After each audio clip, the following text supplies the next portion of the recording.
NASA's revolutionary Juno probe is on a daring voyage to Jupiter. Its goal? To reveal the deepest mysteries of our solar system. Everything we see in the solar system today is affected by Jupiter somehow, in the past or now. All the asteroids, all the planets, the moons, the comets, everything. So in many ways, Juno is actually giving us a view into the history of our planetary system, even the history of Earth. Juno's mission is risky. Jupiter could eat the spacecraft like that. But by diving perilously close to this monstrous world, Juno could change everything we know about our solar system. If you want to know what's happening, you got to get up close and personal.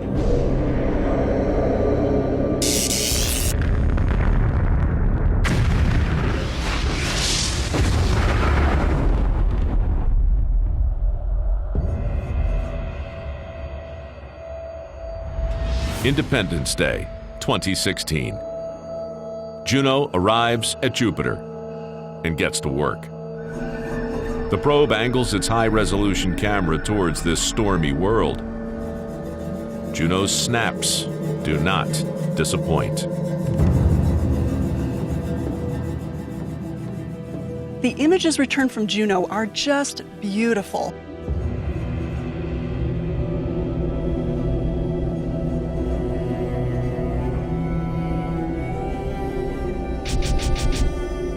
Suddenly you have this magnificent mosaic of this planet.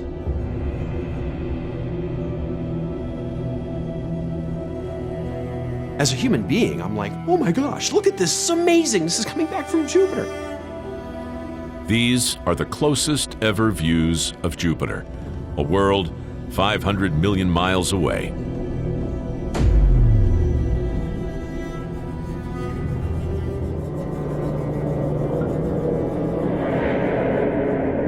But we didn't send Juno just to take pictures. One of its main goals is to peer deep into Jupiter's dark heart. One of the big questions we have about Jupiter is, does it have a core? And you'd think, well, of course it has a core. Like every planet has a core. The Earth has a core. Everything does. Well, it turns out Jupiter might not. Knowing what lies at a planet's core allows scientists to wind back the clock billions of years to the formation of the planets. If Juno can reveal what lies deep within Jupiter, it could change our understanding of how the gas giant formed. If Juno finds a solid core, it could mean Jupiter first formed as a rocky planet like Earth, then kept growing. But if Juno finds no core, it could mean that Jupiter skipped the rocky stage and formed straight from a cloud of gas. Answering this question could shine a light on other mysteries too. If we can figure out how Jupiter formed, we can figure out the rest of the story of the solar system. So how do you probe down into the interior of a planet when all you can really see are the very tops of the clouds? Well, incredibly, you can use gravity. As Juno orbits Jupiter, it can sense in its orbit tiny little variations in the gravitational pull of Jupiter. As Juno speeds around Jupiter, gravitational spikes tug on the craft. Turns out, some parts of Jupiter are denser than others. If Jupiter were some solid ball, then as Juno passes by it, as it passes very close above its cloud tops, the orbit, the trajectory, would be very smooth. But in fact, if Jupiter has layers, or places where there's more mass and places where there's less, then it's going to pull on Juno a little bit differently. Passing over areas of concentrated mass gives Juno a speed boost. So what they do is, the engineers back on Earth can basically just say, how fast is it moving right now? How about now? How about now? And you build up a map of where the mass is in Jupiter underneath the spacecraft as it passes around. Juno's instruments begin to map out the heart of the gas giant, revealing the mysterious core for the first time. What Juno found was this amorphous mass, a fuzzy thing in the center of Jupiter. It's not as solid as we expected if it were just a metal and rock core, but there is something there. In the center of the planet, Juno detects hydrogen and rocky material, dissolved and blended together. It's a type of planetary core we've never seen before. Astronomers describe it as fuzzy. We thought we were going to find an avocado. Instead, we found a bowl of chili. It's a hydrogen fluid chili con carne. So none of our models of the interior of Jupiter turned out to be correct. That means we have to go back to the drawing board. One theory is that Jupiter didn't form from rocks or gas, but from tiny pebbles, less than an inch wide, strewn across the early solar system 4.6 billion years ago. These pebbles came together, they accreted to form a massive object that was the sort of seed, the core of Jupiter. The swarm of pebbles clumped together to form one giant core, 20 times the mass of Earth. But these pebbles can't sustain this growing planet for long. Eventually, we need to make a jump from those centimeter-sized particles up to really large things, like 100-kilometer planetesimals, to really kickstart growth of a planet. As Jupiter grows, its appetite becomes insatiable. The cores of other would-be planets are drawn in by its immense pull and absorb on impact, causing Jupiter's core to transform. Huge chunks of incoming rock are mixed up with gas and the pebbles that originally built the core.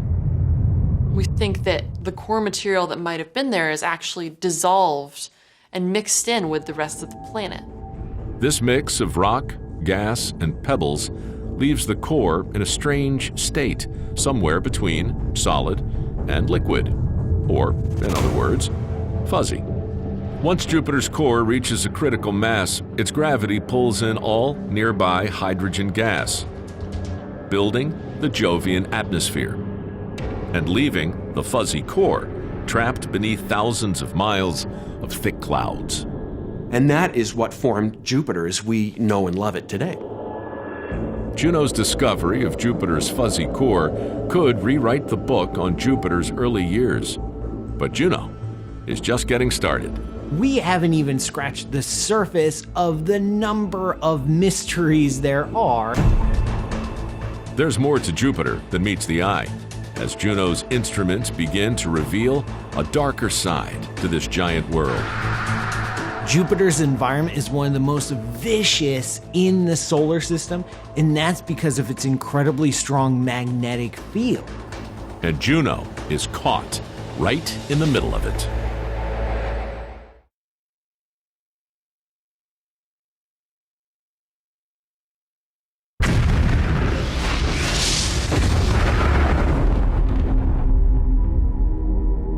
The gas giant Jupiter holds clues to the mysteries of our solar system. And in 2011, NASA launched a $1 billion mission to uncover them. 3, 2, 1, ignition, and liftoff of the Atlas V with Juno on a trek to Jupiter. To reach its target, Juno embarks on a 5-year journey.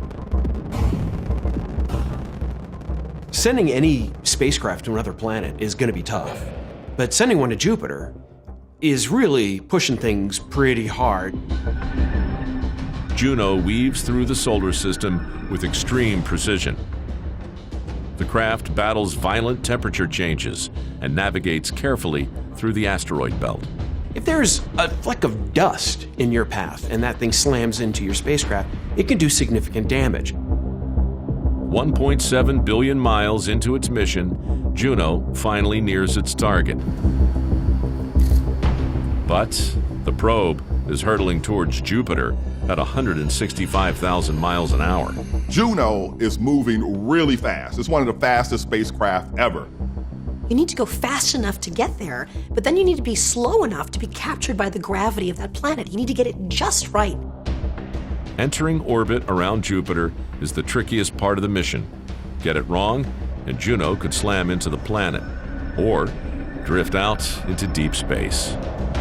To successfully get Juno to enter a stable orbit around Jupiter is almost the same as, say, shooting a basketball from London and having it land on the front of the rim in New York and just sitting there balanced. I could do it, but can NASA do it with Juno? NASA has a neat game plan. Juno performs a backflip in space and fires its thruster towards Jupiter. Everything is going smoothly. We're continuing to burn and change our velocity.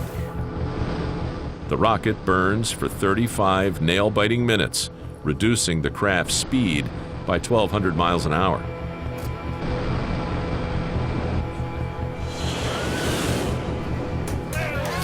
Finally, the probe achieves orbit around Jupiter.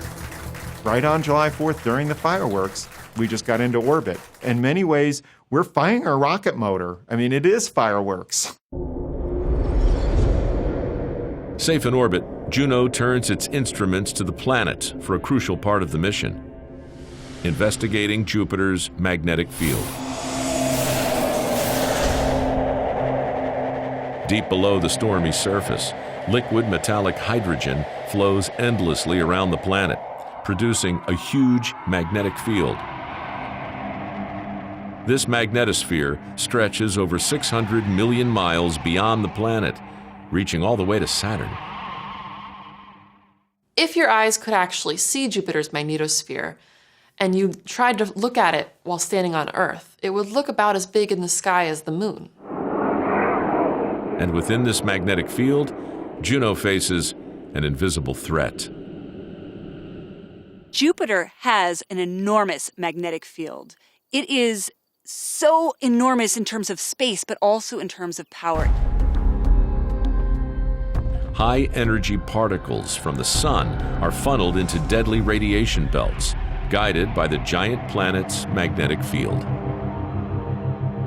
The magnetic field traps charged particles coming from the sun and circulates them around that system and just bombards anything in the vicinity, including our fragile little spacecraft. Closer to the planet, radiation levels are up to 30 times greater than they were inside the reactor core room during the Chernobyl disaster. This is radiation. This is bad news. These particles, they would hit you, they would rupture your DNA, rupture your cell structures, and you would die. This blistering radiation is bad news for the spacecraft as well. The charged particles threaten to destroy electronic and navigational systems. But Juno has armored up. It's not some delicate, beautiful, gossamer thing that you are sending to orbit Jupiter. It's more like a tank. You have to protect this thing, or else it's not going to last very long at all. We've got a couple 100 pounds of titanium on the spacecraft just trying to shield us from what Jupiter might throw at us. So it is, in a sense, we're like an armored tank going into war. Lightweight titanium is tough.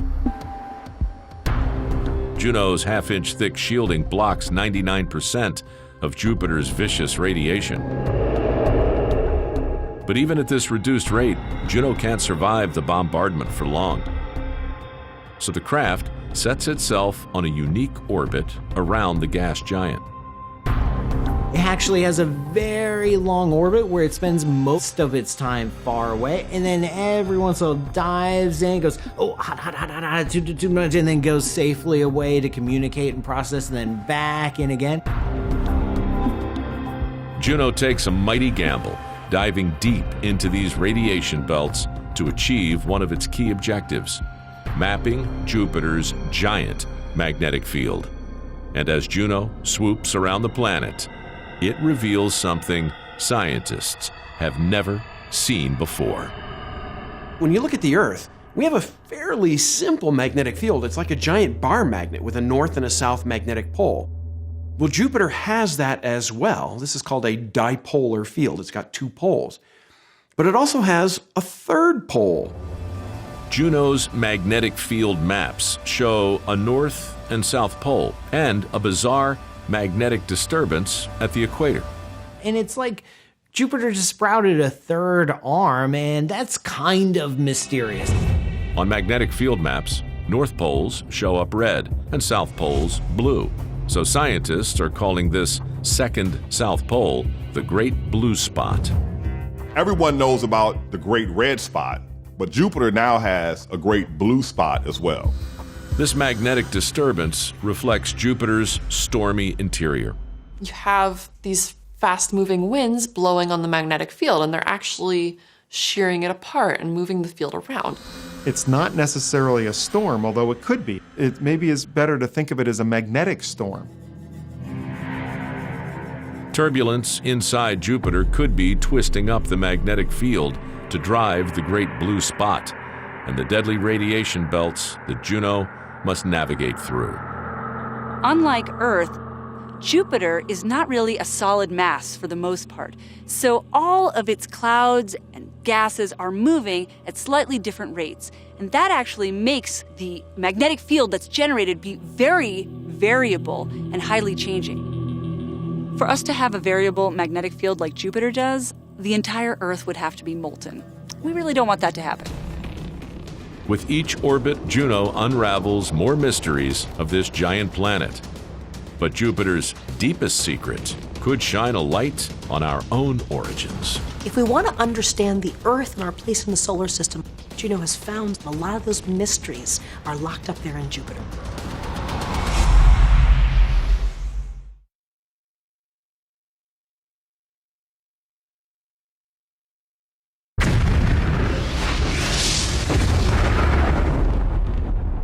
The Juno spacecraft is uncovering the secrets of Jupiter, from its swirling cloud tops to its dark heart. But Juno's discoveries go beyond the gas giant itself. They could also solve mysteries surrounding our own planet. Jupiter is the key to the formation of the solar system, which means it's the key to understanding how the Earth formed. Juno is actually giving us a view into the history of our planetary system, even the history of Earth. 4.6 billion years ago, a cloud of hydrogen gas and cosmic dust collapses, sparking nuclear fusion. From the resulting chaos, one star, 4 rocky worlds, and 4 gassy giants are born and form our solar system.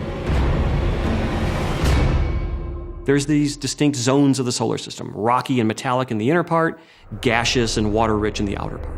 And even without thinking about that too hard, it kind of makes sense because in close to the sun, it's warmer. Out farther away from the sun, it's cooler. But the Earth breaks the mold. Our planet has far more water than theories predict. The Earth formed in a part of the solar system that you'd think normally should be probably pretty dry because it was pretty close to the sun. Our planet is just 150 million miles from the sun, putting us inside what scientists call the snow line. Inside this line, the sun is powerful enough to evaporate water during a planet's formation. Inside the snow line, the temperatures are high and there's a lot of energy from the sun nearby. Too close to the sun, those gaseous and ice-rich materials just can't exist. They're evaporated away by the heat of the sun. Our watery world should be a dry rock in space.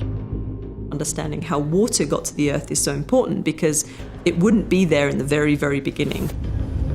But Jupiter could hold the answer to this mystery. To solve the riddle of Earth's water, Juno aims to discover where our Jupiter was born. Understanding how and where and when Jupiter formed is critical because it has really dominated the entire evolution of the solar system. It's the biggest planet by far. It's the biggest thing out there that's moving everything around. Any water in the early solar system could have been moved around by Jupiter's mighty gravity. So if Juno can trace the history of this giant planet, that could explain why we find H2O where it's least expected. We know that planets can move closer to the sun and farther out while they're forming and even after they form. So how do we figure out where Jupiter formed? The key is how much water is locked up inside Jupiter. If we can understand how Jupiter built a relationship with water, we can understand how water got distributed all throughout the solar system, including here on Earth. If Juno can measure the water content of Jupiter, it will solve a 20-year-old mystery. December 1995, NASA's Galileo probe begins a fatal dive into Jupiter's atmosphere. When it did, it was able to measure the atmosphere around it and detect water. And the thing is, it didn't. It didn't find any. And that's weird. Everything was bone dry. So why in the world did Jupiter's atmosphere look dry? If the results from the Galileo probe are correct, then 4.6 billion years ago, Jupiter formed closer to the Sun. But that's not the whole story. 20 years later, NASA sends Juno to get a second opinion. Juno is an orbiter, and so it is loaded with instruments and detectors to look down on Jupiter and try to figure out everything that's going on. Juno doesn't have to risk its life to hunt for water.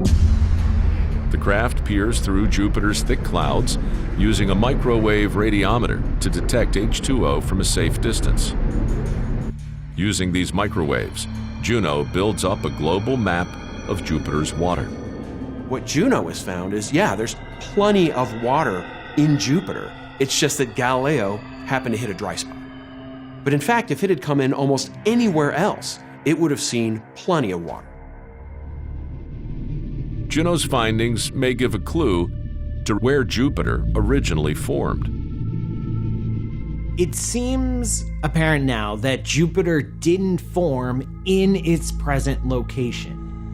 The leading theory is that Jupiter formed just beyond the snow line, the boundary between the dry inner solar system and the wet outer solar system. But we find Jupiter is twice as far away from the Sun as where that original snow line would have been. So this is telling us something interesting.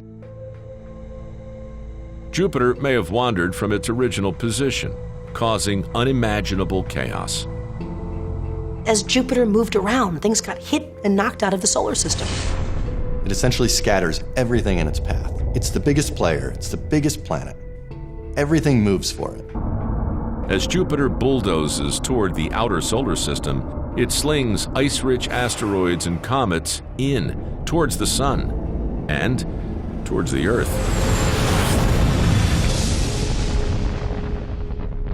Jupiter would literally, in some sense, have snow-plowed into the inner solar system a whole wave of water-rich planetesimals that would have delivered much of our Earth's oceans.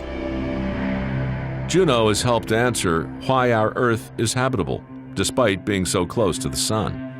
So it was worth going all that distance, sending Juno all the way out there to get that closer look.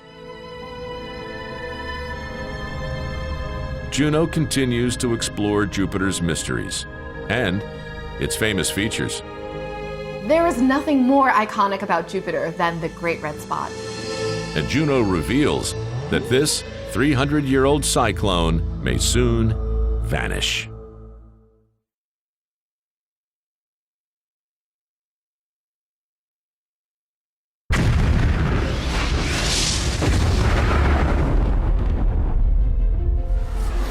Our solar system plays host to some epic natural wonders.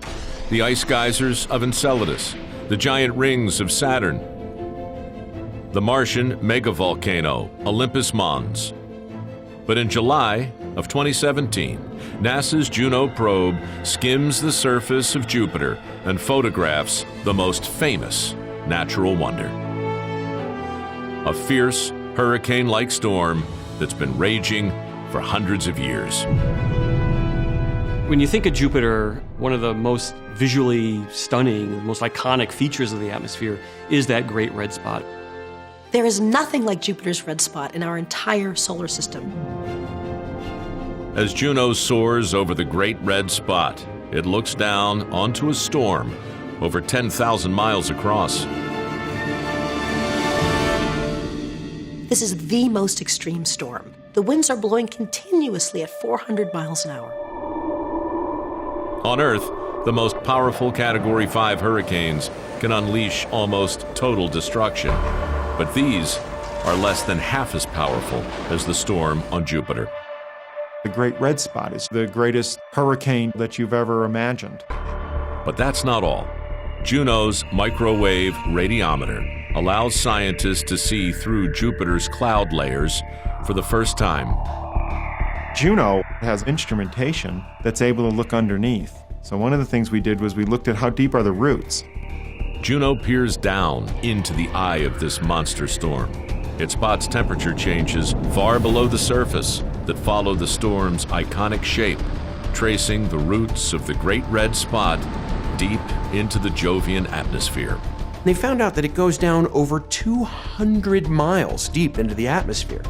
There's nothing like that on Earth. The greatest cyclones of our own planet can reach heights of around 10 miles.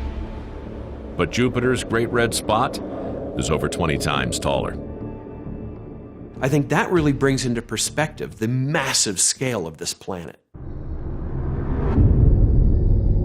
Jupiter's vast, turbulent atmosphere hosts the deepest storm mankind has ever seen, and Juno's discoveries get scientists wondering. Could the Great Red Spot help explain another of Jupiter's mysteries? The planet's surprisingly warm atmosphere? Jupiter lurks out in our outer solar system, where everything is very cold. The sun is very dim when you get that far away. Jupiter is 5 times farther from the sun than we are, so it's only getting 4% of the amount of energy from the sun that we do. But there's something heating up the atmosphere of Jupiter. There are parts of it that are many times warmer than we can explain with sunlight. The question is, of course, where is that energy coming from? Juno swoops in for another pass on Jupiter, turning its high-resolution cameras on the raging storm below.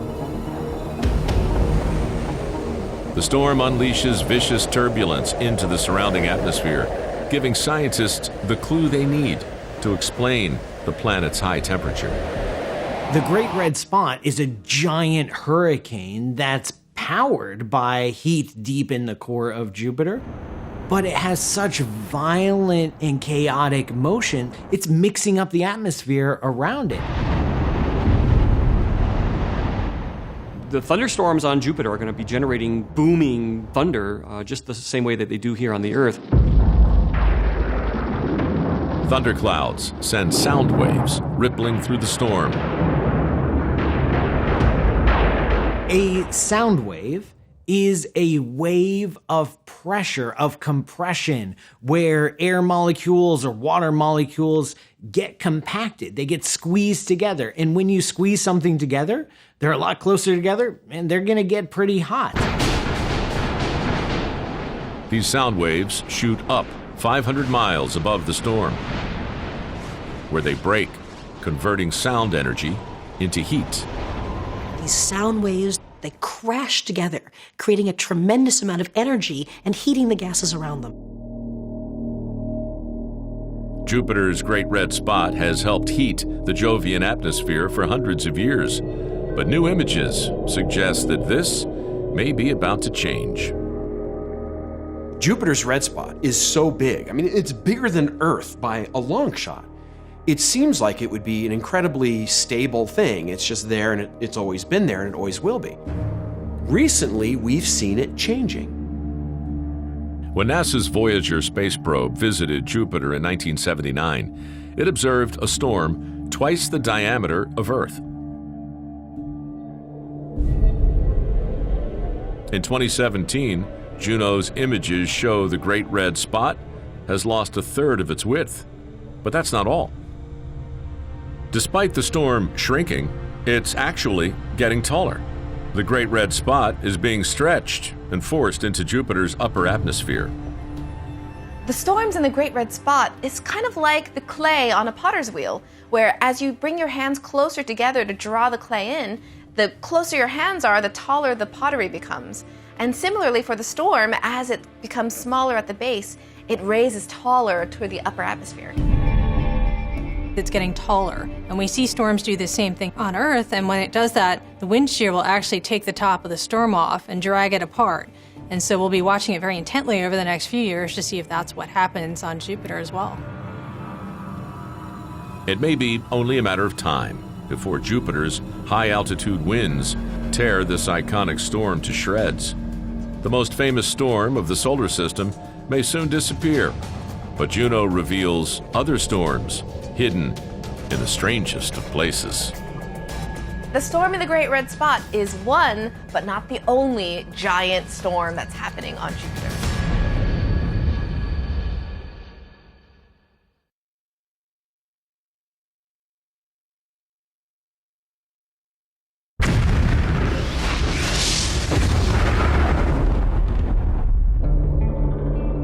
NASA's Juno probe has traveled billions of miles across the solar system to reveal the mysteries of gas giant Jupiter. But there's one part of Jupiter that has remained hidden until now.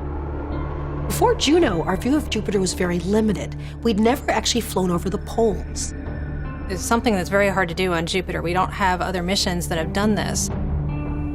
In August of 2016, Juno's flight plan takes the spacecraft into unknown territory to reveal Jupiter's mysterious polar regions for the first time. When the first time we looked at the pole, it didn't look anything like the Jupiter we knew. We never would have guessed that was Jupiter if somebody had shown that to us. Juno's camera reveals a strange blue expanse that puzzles scientists. The electric color could be due to chemical changes in the clouds brought on by a lack of sunlight. But what Juno spots inside the blue clouds is even stranger. Giant central cyclones spin around each pole at 200 miles an hour, with these cyclones surrounded by 8 stormy vortices in the north and 5 in the south. There are these weird cyclones, gigantic swirls, vortices of gas swirling around Jupiter's poles, and they're clearly forming patterns. It's hard to get a sense of scale here.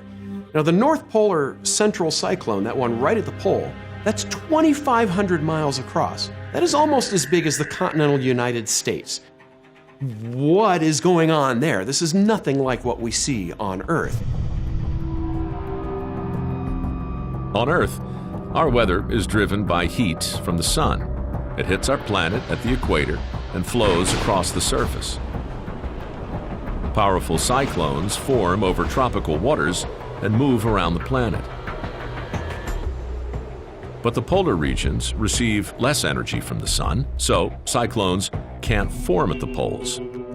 We see that if you're at the equator, it's warmer and it's stormier. If you're at the poles, where the sun is slightly harder to see, that activity goes away. But the weather on Jupiter couldn't be more different. We see lightning and convective thunderstorms at the poles of Jupiter, but not at the equator. And that's sort of the opposite of what we see on the Earth. Question is, what's driving Jupiter's storms?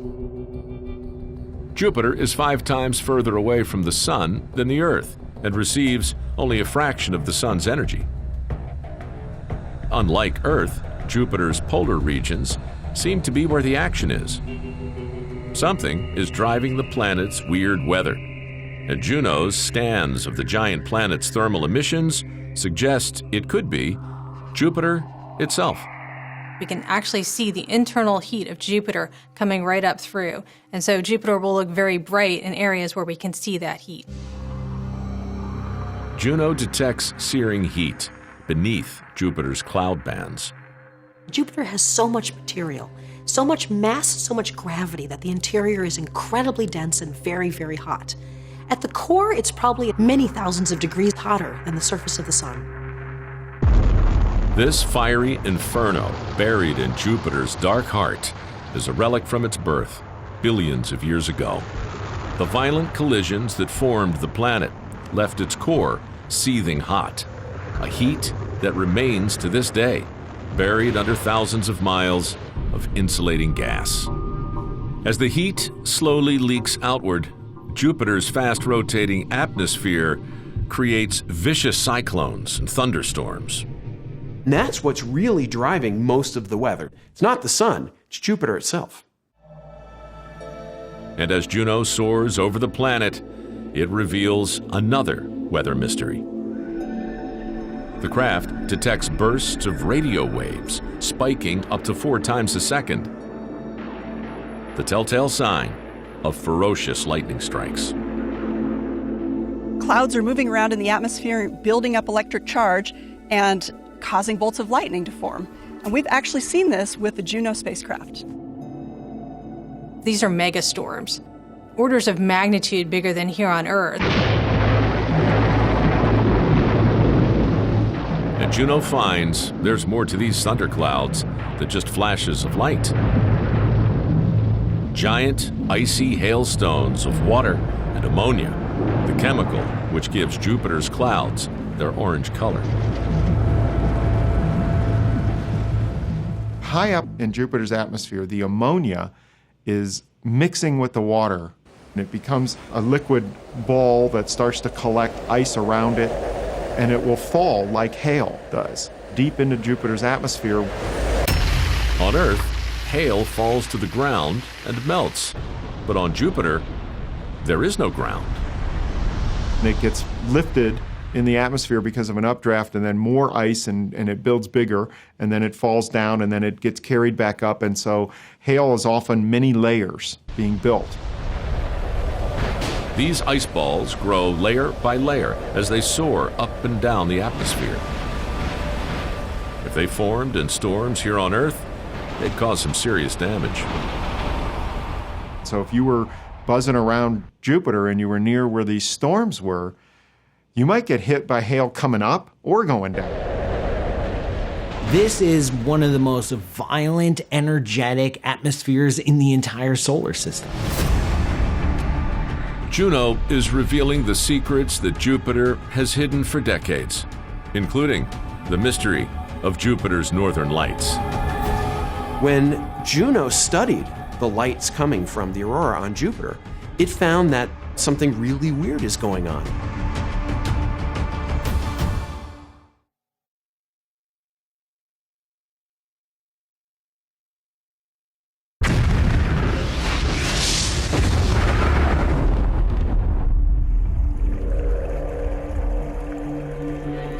On Earth, dazzling auroras light up the skies as charged particles from the sun interact with atoms high in the atmosphere.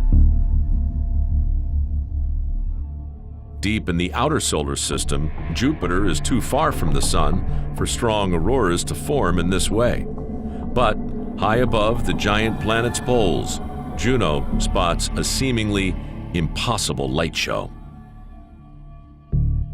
The auroras of Jupiter are tremendously larger than the ones that we find here on Earth. In fact, the auroral rings near the poles are bigger than our planet itself. Jupiter's auroras emit primarily ultraviolet and X-ray light, so you can't see it with the naked human eye. But if you could see them and you were at Jupiter, that would be an amazing light show, because those auroras are strong. These glowing displays are evidence of charged particles slamming into Jupiter's atmosphere. But if they're not coming from the sun, where are they coming from? Hunting for an answer, Juno snaps an image of Jupiter's southern lights with its ultraviolet imaging spectrometer. Inside the aurora, it glimpses something strange.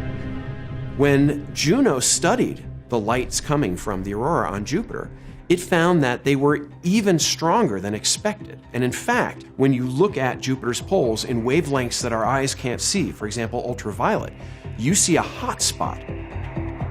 This hot spot marks the point where huge concentrations of charged particles strike Jupiter's atmosphere. Tracing their trajectory reveals the culprit of Jupiter's dazzling light shows, the volcanoes of Jupiter's moons. Jupiter's moon Io has hundreds of active volcanoes spewing out materials way out into space, and many of those get trapped by the magnetic field of Jupiter. Io's volcanoes fire out jets of charged particles, which are swept up by the giant planet's magnetic field. It's funneling those particles down and slamming into specific spots in Jupiter's atmosphere. But Io isn't the only moon responsible for Jupiter's polar light show. If we go further out, Europa, Ganymede, Callisto, those are more icy, don't necessarily have volcanoes. These icy moons twist up Jupiter's magnetic field in their own way. Some of these moons have magnetic fields that interact with Jupiter's magnetic field, and that actually intensifies the aurora display on Jupiter. Jupiter's moons work together to energize the greatest auroras in the solar system. But in these beautiful displays is a stark reminder of the danger Juno faces. When you look at these pictures of the aurora on Jupiter and you think, oh, that's beautiful, wouldn't it be great to see that in person? The answer is no. No, it wouldn't, because they will kill you. What's causing these displays are subatomic particles accelerated to tremendously high speeds by the magnetic fields involved. The radiation around Jupiter is lethal, and not just for humans.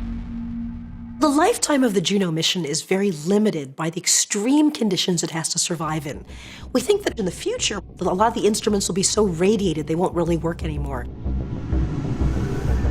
When Juno's titanium armor finally fails, Jupiter's deadly radiation will damage the craft beyond repair. So the team plan to go out with a bang, thrusting Juno into Jupiter's atmosphere, where the craft will be torn to pieces. Eventually, it'll be drawn down into Jupiter's depths and become a part of the planet itself. But before then, Juno has many more mysteries to unlock. We'll answer some questions, and we'll raise some more. That's what I expect. And we'll get some fantastic images. Every single thing has turned out to be a surprise. There are so many things that Juno has opened our eyes to that I can't imagine having not sent it.